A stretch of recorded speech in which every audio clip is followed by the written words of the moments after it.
Hi friends, இன்னைக்கு நம்ம வீடியோல ஒரு டிஃபரண்டான ரெசிபி பார்க்க போறோம். பலவிதமான வெஜ் ஊறுகாய் டேஸ்ட் பண்ணி பார்த்திருப்பீங்க. நான் வெஜ்ல ஊறுகாய் செஞ்சு அதை டேஸ்ட் பண்ணி பார்த்திருக்கீங்களா? இன்னைக்கு நாங்க பீஃப்ல பிக்கிள் செஞ்சோம். அதை பத்தின ஒரு ஷார்ட் வீடியோ உங்களுக்கு நாங்க ஷேர் பண்றோம். இந்த வீடியோ பிடிச்சிருந்தா லைக் அண்ட் ஷேர் பண்ணுங்க, சப்ஸ்கிரைப் பண்ணுங்க, பெல் ஐகான் எனேபிள் பண்ணுங்க. அதனால அப்கமிங் வீடியோஸ் வந்து உங்களுக்கு நோட்டிஃபிகேஷனா வரும். மறக்காம டேஸ்ட் ட்ரை பண்ணி பாருங்க. Thank you. நாங்கள் 1/2 kg பீஃப் வச்சு தான் பீஃப் பிக்கிள் ப்ரிப்பேர் பண்ணோம். ஃபர்ஸ்ட் நாங்கள் தேவையான அளவு உப்பு, கரம் மசாலா, மிளகா பொடி, அப்புறம் மஞ்சள் தூள் இதெல்லாம் மிக்ஸ் பண்ணி நீட்டாக குக்கரில் வந்து வேக வச்சோம். பீஃப் பீசஸ்லேயே வந்து தண்ணி இருக்கும், ஆனாலும் வந்து 1/2 டம்ளர் தண்ணி நாங்கள் வந்து குக்கரில் ஆட் பண்ணோம். பீசஸ் நல்லா வேகிறதுக்கு வேண்டி குக்கரில் வந்து 3 விசில் வரைக்கும் நாங்கள் விட்டோம்.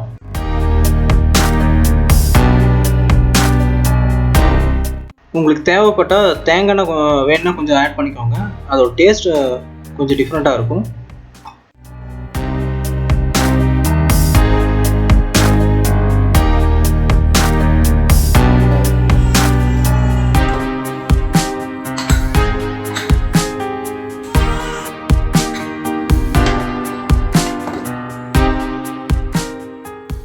வேக வச்ச பீஃப் பீசஸை ஃபில்டர் பண்ணி தனியாக எடுத்து வைங்க.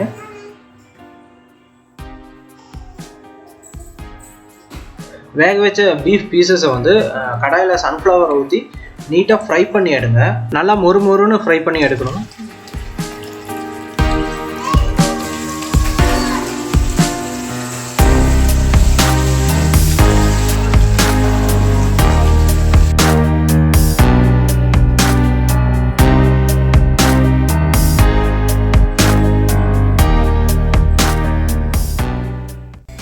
மொறுமொறுன்னு வறுத்தெடுத்த பீஃப் பீசஸ் வந்து தனியாக எடுத்து வச்சிருங்க.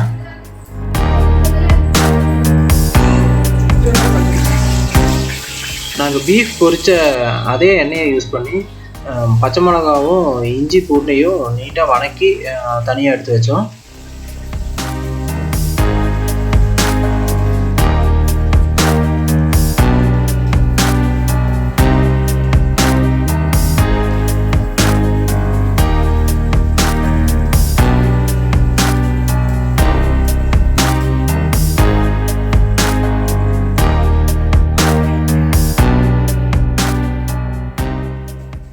பச்சை மிளகா இஞ்சி பூண்டு வதக்கி எடுத்ததுக்கு அப்புறம் அதே எண்ணெயில் கடுகு, வெந்தயம், கருவேப்பிலை இது மூணுமே வந்து எண்ணெயில் தாளிக்கணும்.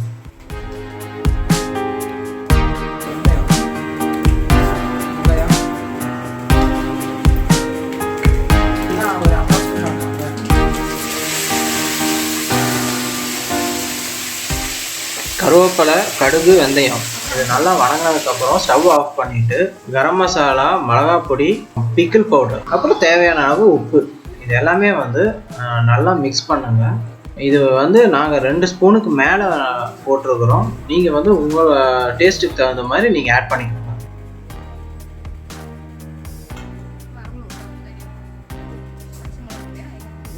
ஸ்டவ் ஆஃப் பண்ணலன்னா அடி பிடிச்சிருக்கும். நீட்டாக எல்லா பவுடரும் மிக்ஸ் பண்ணி பேஸ்ட் ஆனதுக்கப்புறம் ஸ்டவ் ஆன் பண்ணதுக்கப்புறம் நீட்டாக நம்ம ஃப்ரை பண்ணி வச்சுருந்த பீஃப் பீசஸை கிரேவியில் ஆட் பண்ணி மிக்ஸ் பண்ணி விடுங்க. ஒவ்வொரு பீஸ்லேயும் வந்து நல்லா எக்ஸ்ட்ராக்ட் இறங்குற மாதிரி நல்லா கிளறி விடுங்க.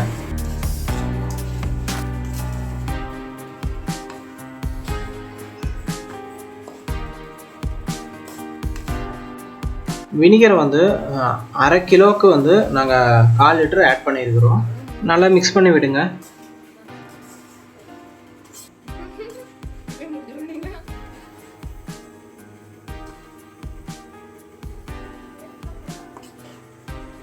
நல்லா மிக்ஸ் ஆனதுக்கப்புறம் ஸ்டவ் ஆஃப் பண்ணிவிட்டு இதை ஜாடியிலையோ வேறு ஏதாவது பாத்திரத்துலையோ எடுத்து வச்சுட்டு அடுத்த நாள் எடுத்து சாப்பிட்டு பாருங்கள். ஏன்னா எக்ஸ்ட்ராக்ட்ஸ் எல்லாமே வந்து ஒவ்வொரு பீஸ்லேயும் நல்லா இறங்கியிருக்கும். சூப்பராக இருக்கும் ஃப்ரெண்ட்ஸ், ட்ரை பண்ணி பாருங்கள். வேறு level taste.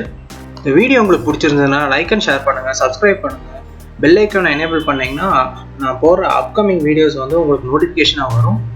Thank you friends, thanks for வாட்சிங்.